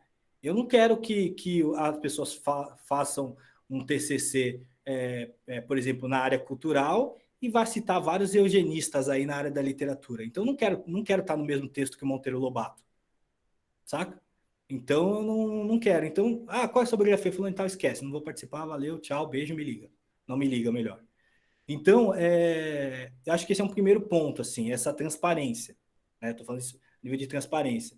Porque tem muitas pessoas e estudantes, pesquisadores, que vêm primeiro com essa arrogância. Tipo, cara, eu vou investigar, eu vou entender o que você está fazendo. Por isso que eu falei bem no começo que essa sistematização que a gente fez, ela não nasceu no dia que a gente começou a fazer as atividades. Ela vem depois. Ela vai surgindo, a gente vai tentando entender o que é. Então, acho que o primeiro passo é essa sinceridade, essa transparência. Tem a questão última, que é a devolutiva. Esses materiais nunca voltam para os territórios, ou eles ficam nos limbos dos HDs e dos bancos de dados das universidades, ou viram, alguns são impressos para poder estar na estante dos formados, ou, no máximo, às vezes ele também vende aquilo, transforma em um livro, vende, e aí você está excluído desse processo até dos direitos autorais, né, os direitos intelectuais. Então, eu acho que o maior empecilho hoje, Wesley, é a falta de ética de alguns pesquisadores. Eu acho que essas questões, eu acho que já ia facilitar muito esse diálogo, porque ficou muito tempo esse lance da periferia ser o dos movimentos negros, né, serem fonte de estudo, sem valorizar a produção intelectual empírica dessas pessoas, né, o que a academia chama dos intelectuais orgânicos, né? Né? Então, eu acho que esse é um fator que pode melhorar bastante isso. E às vezes é isso, às vezes, o que eu posso dar? Às vezes não pode. Então, também as pessoas também têm que se conformar que às vezes não rola de participar, de estar nos lugares, né? Às vezes é só isso também. Não sei se eu devaneei muito, mas eu acho que é esse caminho. O Wesley, só socializar uma coisa aqui. Uma vez eu liguei para o réu e a gente estava conversando em relação a essa relação entre pesquisa, né? A academia e a periferia. O réu vai lembrar disso. A gente ficou uns 30 minutos, parece, no telefone conversando, né? Que é uma questão que me incomoda muito. E aí o réu me indicou um filme, indicou um seriado, que eu acho que você poderia indicar para o pessoal, réu, porque me ajudou muito a pensar essa relação. Que o pesquisador não deve ver a periferia como o olhar de uma inteligência artificial, né, como um zoológico, né, como o Mano Brown alerta lá na música Diário de Detenta. Você lembra o nome daquela minissérie, Real? Qual? Uma que fala sobre inteligência artificial, do HBO. Tá, Westworld. Eu acho que o Westworld foi muito interessante para a gente poder pensar, viu, Wesley, essa relação da academia, por associação, né? Só para poder complementar, mas o espaço é do réu, tá, pessoal? Vamos lá. A próxima aqui, escrita, é a Cristiane. Quero que a Cristiane ia falar. À vontade, Cristiane. Seu microfone, querida.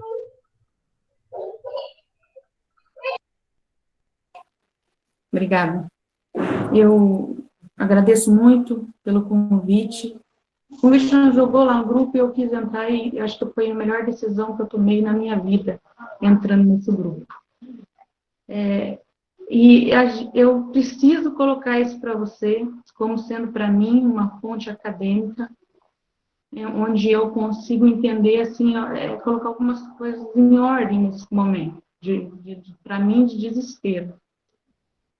E eu preciso ouvir de você, enquanto uma referência da pessoa preta, aí eu me sinto mais confortável falando assim. Eu acho que eu cheguei a um termo para usar.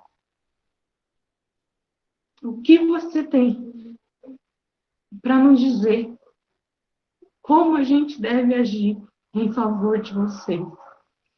Porque a gente não sabe. Eu não sei se eu vou para a rua ou se eu choro a perca de um filho.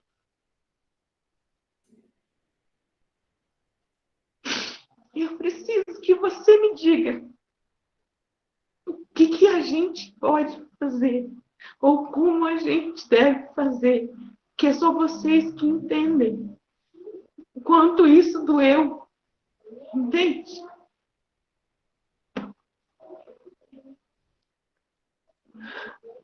Desculpa. Isso.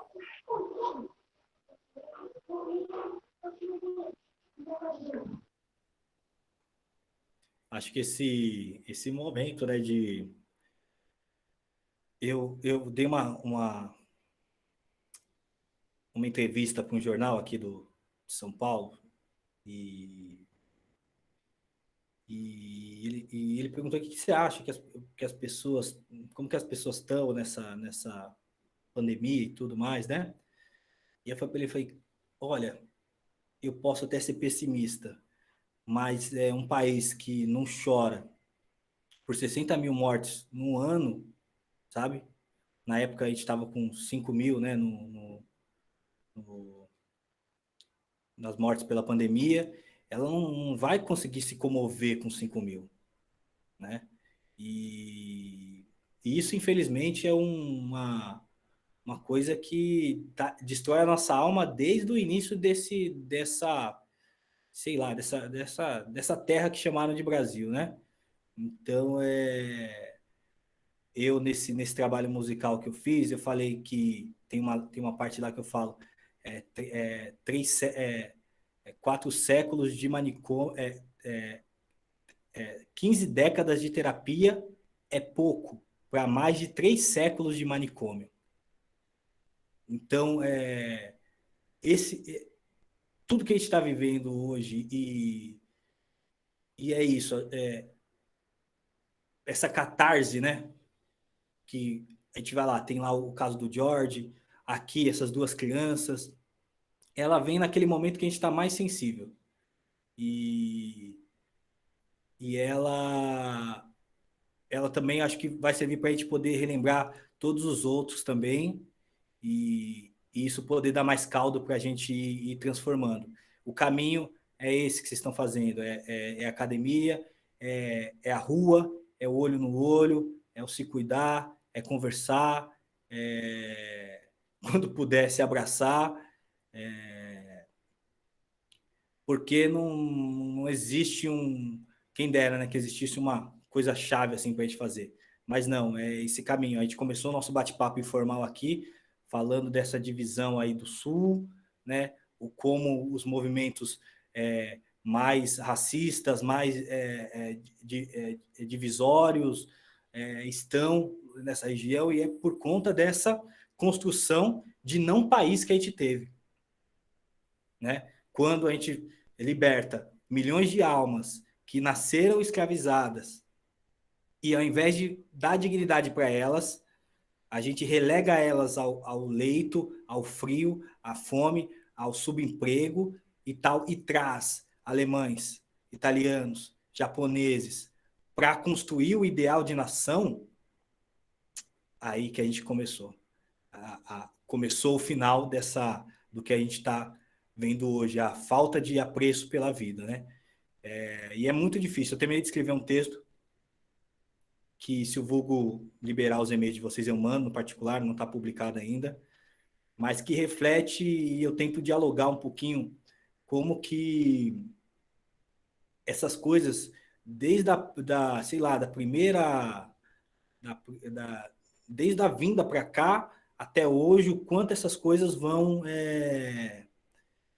construindo essas nossas subjetividades e vão machucando a gente. Uma hora explode. Então não tem demérito nenhum e desculpa nenhuma pela emoção da crise aí. É uma coisa que está guardada em todos nós, e alguma hora vai explodir. Cada um explode do seu jeito. Acho que é isso. Acho que não tem nem palavras, né? Perfeito, né? Pessoal, não tem mais nenhum inscrito. Eu acho que o que a gente... desculpa, Kelly, perdão. A Kelly, perdão, viu, Kelly? Eu me perdi aqui na organização. Só um pequeno comentário, Real. Concordo com você, eu acho que a gente está vivendo um momento inédito na história. Coisas tão simples agora, talvez elas tenham tomado... Talvez a gente esteja numa condição de enxergar que aquilo que era comum é muito importante, né? Um hábito comum automático que a gente fazia, e hoje, pela realidade que nós estamos, e como também a gente não pode isolar. Eu acho que uma coisa é o isolamento social, outra coisa é o isolamento de humanidade, porque a gente tem nossos sentimentos, né? A gente tem as nossas questões, e tudo que um sistema como esse quer né? Achei legal você ter retomado o começo da conversa aqui, que a gente se sinta culpado, que a gente peça desculpas, né? Tudo que um sistema como esse quer. Tem um texto que eu vou compartilhar aqui depois, de uma professora que eu tive no SETS, a professora Noemi, que ela fala dos perversos. É uma indicação, tá, pessoal? Um texto muito interessante para a gente poder pensar o que um Estado perverso faz com a população, né? Consegue transferir a culpa, consegue deixar a pessoa totalmente envolvida e responsável por aquilo que ela não construiu, né? Com pequenas expressões, com pequenas palavras, como e daí, né? Não precisa de um grande texto, né? Com pequenas palavras. Então, eu acho que a gente não tem que pedir desculpa. Eles que têm que pedir desculpa. E mesmo assim, desculpas não vão ter capacidades de reparar todo o dano. Eu não quero me alongar porque a noite é sua, Hel. Vamos lá, Kelly.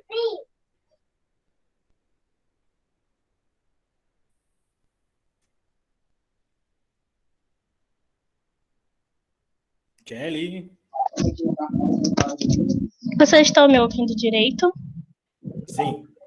Oi, gente, eu me chamo Kelly, eu sou aqui do estado do Maranhão, sou educadora popular e quilombola, e aí eu vejo essas falas assim, a gente está passando por um momento muito complicado no Brasil, as comunidades quilombolas estão sendo massacradas, hoje a minha comunidade sofreu um ataque lá muito sério, a gente corre risco de perder a nossa terra, e aí a gente fica meio que no dilema, né, que tudo está acontecendo, a gente em meio a uma pandemia, mas por um Estado racista, por sistema racista, isso não importa. Eles colocam pessoas para entrar nos nossos territórios em plena pandemia, podendo contaminar as pessoas de lá que estão respeitando a quarentena. Hoje foi o dia também que eu chorei bastante, porque a gente está cansado, sabe? E aí a mídia não fala, a universidade só nos usa para ganhar um acréscimo no Lattes, mas não tem um trabalho de fato com a gente só serve para referência, né, e não para referência de entrevista, mas não para a vivência em si. E aí existe uma romantização sobre a questão negra e quilombola, a meu ver. Os discursos são muito romantizados, mas a gente está falando de territórios com conflitos, de territórios com vivências dolorosas. E isso também se perpassa pela arte. Aqui no Maranhão, nós somos o terceiro estado em população negra do Brasil e também quilombola. O tambor de crioula é patrimônio imaterial, o Bumba Meu Boi é patrimônio imaterial da humanidade. E aí, quando são feitos festivais de homenagem a essas datas, não tem estrutura nenhuma. Então, quer dizer que quando é coisa de preto e quilombola, não é para ter nada, não é para ter uma organização de fato, é só para colocar as pessoas no meio da rua, para elas fazerem suas manifestações culturais e religiosas, e porque quando vem cantores de fora branco, tem palco, tem tudo. Por que a nossa arte era negligenciada? Será que vocês estão conseguindo entender a minha linha de raciocínio?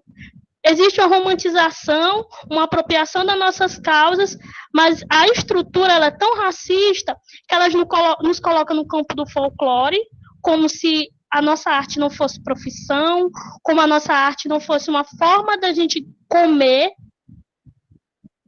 Não tem como você dissociar a arte com geração de renda e de emprego. Então, eu gostaria de ouvir o Hel um pouco acerca disso, de como esses discursos de romantização em torno da arte, a gente resiste, mas a gente também tem boleto para pagar. Então, como esse discurso da romantização da cultura e da história afro-brasileira, e eu faço esse parêntese da história quilombola, faz com que a gente tenha tanta invisibilidade dos artistas negros. A gente vê tanta gente boa, tanta coisa bacana, mas a gente vê os views são poucos, os números lá de stories, o acesso são poucos, enquanto tem gente branca que fala um básico que ele copia da internet da gente e consegue milhões e milhões de acessos. Então, eu queria te ouvir em relação a isso e também agradecer essa oportunidade de trocar um pouco essa experiência. Que Maranhão e São Paulo têm muitas coisas em comum e é importante a gente perceber isso nesse tipo de diálogo. Da hora. Querem uma companheira de luta aí, tá? Essa mulher roda o país aí, né? A gente estava junto na conferência da Juventude, 2016, no ano do golpe, eu acho, 2016, 2015. E é muito legal essas conexões. Bem, é o que eu tinha falado, acho que por questão do Wesley, né? E essa questão da apropriação, ela também se reverte. A gente consegue denunciar isso por conta da nossa entrada nesses meios acadêmicos, né? Então, isso tem uma contribuição nesse sentido de denunciar, porque nossa voz não tinha. Aí a gente vê aquela história que a gente chama aqui do negro único, né? Ah, vamos falar de quê? Vamos falar do Cabenguele, só, né? Então, é muito importante ter outras referências dentro desse universo para citar. E essa nossa galera que entrou pelo ProUni, entrou pelas cotas, trouxeram, enegreceram esse rolê, esse pensamento ainda, mas é aquela história que a gente sempre que a gente vê, e isso até o alto escalão briga, né? Então, quando a gente tem lá aquele casal de atores brancos que adotaram aquela criança, eles denunciam o racismo, a voz deles reverbera muito mais quando a Thaís e o Lázaro denunciam praticamente o mesmo ato com a filha dela, né? Então, deles. Então, assim, ainda há essa coisa aqui no campo cultural, quando a gente vai fazer produção cultural, a gente fala, poxa, a galera branca produtora tem mais acesso. Por que elas têm mais acesso? Porque elas têm mais conhecimento? Não, porque o pai de uma conhece o pai do outro, o fulano de tal estudou com o outro na Belas Artes. Então, essa rede deles está criada há 500 anos. A nossa rede é nova. Então, acho por isso que eu acho que esse lance desse fortalecimento assim é um ponto importante para a gente começar a quebrar isso. Como eu falei, estava conversando com a Cris, não vai ser algo de uma década para outra, uma geração para outra, mas eu acho que a gente está construindo algo nesse sentido, sabe? Para não ser também totalmente pessimista aí nessa questão. Mas eu acho que a gente tem que nem dar ibope para essas coisas assim, no sentido de que às vezes também a gente põe mais energia compartilhando essas paradas desses apropriadores do que produções nossas, né? Então, acho que é um momento também da gente se ligar que esse poder, o poder do share, né, do compartilhar, ele também tá para poder fazer o lance que a meninada usou agora, né? Como que é? Vou te bloquear, vou te cancelar. Então, é no sentido de, não, vou mostrar as outras coisas, o que tem se produzido aí de bacana aí, né, de pessoas verdadeiras que tem feito. Então, até pegando esse gancho para terminar aí, me perdoe, o que o Wesley falou, que foi muito bacana, é isso. Então, observar essas questões de como também não vai ter uma outra... essa questão da apropriação, do lugar de fala e do respeito às tradições. A gente tem... Hoje é muito engraçado, porque a gente idolatra aí esqueci o nome dele, o Verger, essa galera, mas o Prandi, mas foram caras que revelaram algo que era sagrado, algo que foi lá e pegou itãs que muito provavelmente só quem era iniciado conhecia e popularizou isso. Bacana, para quem estuda é legal, para gente que teve acesso é legal. Mas e para quem teve a sua religião estuprada no sentido de pegar um conhecimento que era só para quem era iniciado no culto e foi revelado para toda uma sociedade em prol da ciência? Então é muito complicado isso nesse sentido, por exemplo, de como que essa questão da apropriação, né?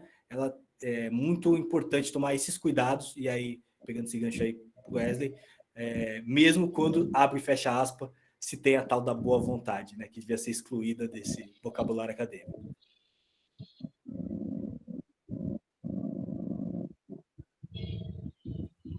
Beleza, Hel. Pessoal, a gente está chegando ao fim.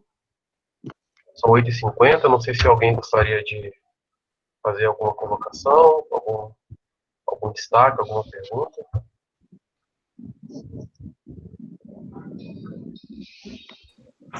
Bom, eu gostaria de, parabenizar o currículo do... A gente conhece as pessoas tanto tempo, as pessoas fazem tanta coisa assim que a gente não consegue descobrir que a pessoa faz tanta coisa que eu fiquei de boca aberta. Sério mesmo, alguns projetos eu já conhecia. é uma referência maior do que eu imaginava que era, e eu sou grata de ter passado na sua caminhada, né, e você ter passado na minha.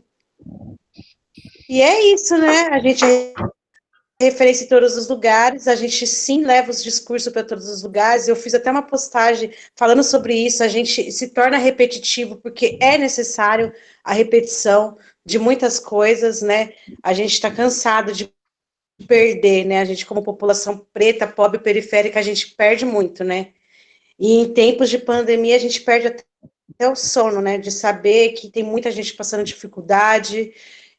Eu me sinto numa situação privilegiada porque eu estou podendo ficar em casa, mas você tá ligado, né?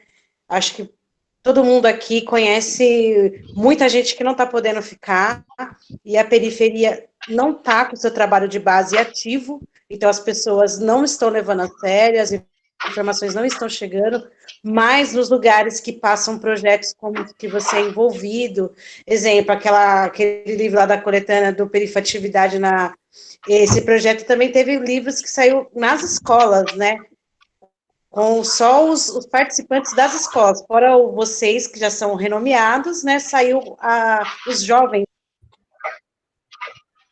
também, né? Então, assim, nos locais que tem trabalhos de base como esse, a gente sabe que meio caminho já está andado, né? Então, aí a gente reforça o quanto que é importante essa rede de fortalecimento, né? Que nem a Kelly falou, a gente é invisibilizado a todo momento. Então, a gente mesmo tem que se autopromover, tá ligado? O discurso sempre vai ser o mesmo, né, mano? Porque as coisas não estão acontecendo da forma que a gente gostaria. Então, a gente vai ter que ser repetitivo mesmo, e a gente vai ter que intensificar os nossos representantes, que são referências aí na quebrada, assim como você, como o Daniel, como eu, como várias pessoas que a gente conhece. Da hora, chefe. Acho que é isso mesmo. Esse do Perifatividade, que é um livro que eles fizeram sobre direitos humanos, muito legal. Eu tive a oportunidade de participar também, fazendo bate-papo com a meninada lá num dos dias, numa escola lá no Silvério, se não me engano. Então, acho que é isso, assim, é entender que talvez o que a gente está fazendo aqui hoje, né, a próxima geração possa aproveitar mais também, usufruir mais, mas teve pessoas que hoje nós estudamos, por exemplo, hoje nós bebemos da fonte dele e nem sabemos. Então, hoje, por exemplo, a gente fez a antologia A Futurista, chamou os participantes, e eu fiz contato com uma moça, me perdoem, é coisa de 2 minutos, tá? Fiz contato com uma moça e ela estava falando do texto dela, uma super militante, tal, radical, e aí a gente começou, falei para ela da Marcha da Consciência Negra aqui em São Paulo, tal, ela o quê? Falei, mesmo, sabe de onde vem essa marcha? Quem pensou Zumbi? Ela, não, mas você conhece Oliveira Silveira? Não conheço Oliveira Silveira, que é um poeta lá do Sul, que pensou novamente Palmares. Ele foi o cara que na década de 90 pensou Zumbi, Oliveira Silveira. E aí tem a marcha do Zumbi 395 e tem a marcha de 2005, que é a Zumbi 300 mais 10. Então, é um cara que hoje as pessoas conhecem menos, falam menos, mas que a gente desfruta do conhecimento e da entrega dele hoje, por exemplo, quando nós estamos celebrando o 20 de novembro. É por conta dessas pessoas, né? Dele, do Abdias, da Lélia. Então, é muito essa conexão agora, né? Mas como a nossa cultura é da circularidade, ela talvez a outra ponta do círculo seja numa outra geração, né?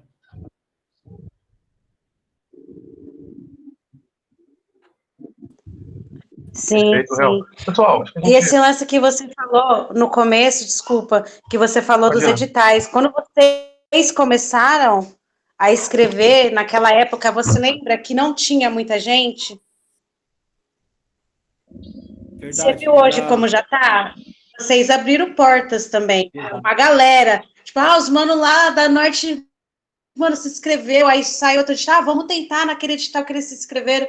Então, assim, vocês também trouxeram, foram referência, né, nesse lance do edital, vocês, como outros coletivos, poucos também, né, das quebradas aí, hoje é uma galera muito grande que está envolvida nos editais, por conta desse esforço aí lá atrás, que não era fácil, você sabe, era mais difícil ainda passar nos editais lá atrás, o bagulho era louco, não é que nem é hoje você manda online, antes não era assim, você sabe.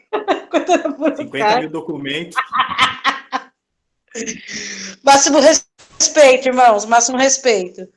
Beleza. A Chay fez lembrar uma vez, o Real fez ajudar um amigo fazer o edital, aí ele chegou lá e falou assim, pô, eu peguei mó fila para poder entregar a documentação, tava cheio de gente lá.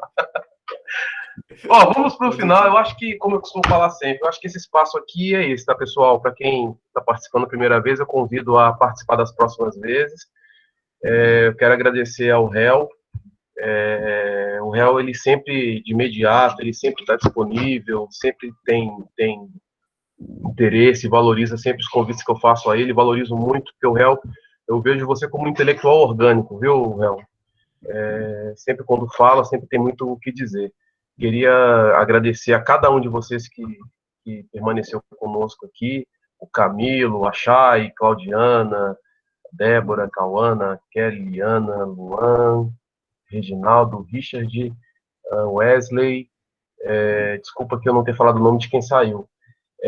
Só queria fazer um último pedido, Réu, considerando uma coisa que é muito importante, pessoal, que quando a gente pensa arte como cuidado, igual eu falei outro dia, que não a arte numa perspectiva de carinho, não que o carinho não seja essencial para a vida, inclusive num momento como esse, mas é da gente poder fazer as associações a partir das falas dos convidados, ver como que essa dimensão foi constituindo a vida deles, né? Como o Réu trouxe aqui para a gente, e são encontros que deixam para a gente uma atividade, um para-casa, de continuar pensando. Réu, você poderia fechar para a gente cantando, mano? Eu gosto de ver cantando um rap ou...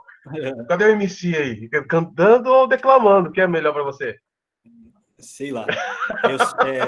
Eu só quero quero agradecer todo mundo que ficou aí, 2 horas me ouvindo, é coisa de maluco. Mas obrigado pela atenção, pelo carinho. Deixei meus contatos aí, no Instagram, no Facebook e meu WhatsApp. Só não mandem correntes, tá bom? Nem gifs de bom dia, de resto, fiquem à vontade. E se puderem, não sei se a Cris está aí, mas se puderem, depois repassem essa mensagem para ela, por favor, que eu acho que a arte tem essa possibilidade da gente criar um espaço seguro para as pessoas expressarem os seus sentimentos. Então, eu achei muito bonito ela ter essa liberdade de poder extravasar, soltar. Eu acho que a arte, a discussão dela, o estar no meio dela, possibilita esses momentos. Então, eu acho que de todo esse rolê que a gente conversou hoje, acho que foi a parte mais significante, que foi ter possibilitado a liberdade dela se sentir à vontade de expor aquela situação, o sentimento que ela estava sentindo ali. Né? Então, por favor, repassem essa mensagem para ela. Réu, só um adendo, desculpa. Não sei quem tem contato da Cris. Você tem, Eliana? Não sei se você consegue mandar uma mensagem para ela, ver como que ela ficou bastante emocionada. Não sei se ela... Por favor. Né, ver como que ela tá, enfim. Beleza, vamos lá, Réu, fecha pra gente. Vamos lá, deixa eu ver se eu lembro, né? É desse disco Aurora, que é um trabalho novo, são 4 músicas que eu fiz, se chama Aurora. Olho no espelho, o espelho é nós. Deixa eu pegar aqui a cola. Segurem aí, calma aí, gente. Tranquilo. Pessoal, enquanto isso, nosso próximo encontro vai ser dia 19 de junho. O link sempre é o mesmo, ok?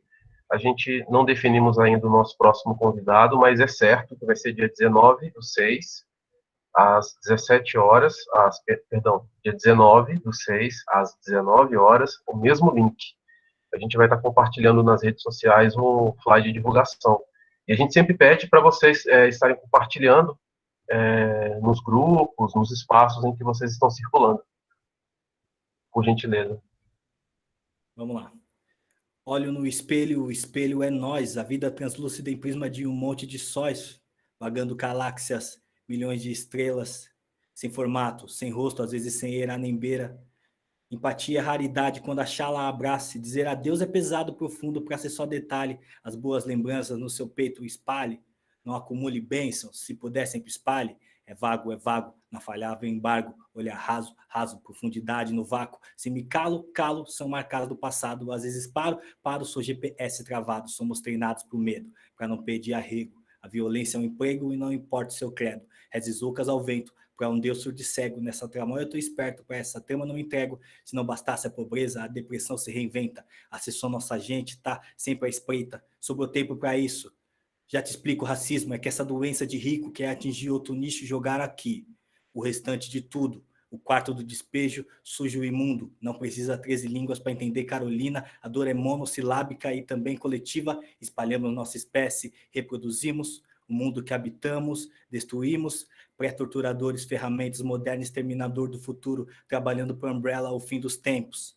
Eu chamo o fim do dia. É tanto terror, gelado, água fria, corpos frios transitam em pleno verão. Para senti-los nem precisa tocar as mãos. Espera aí. Não está tudo perdido. Às vezes fecho os olhos e ouço bem nítido. Boa noite. Muito bom.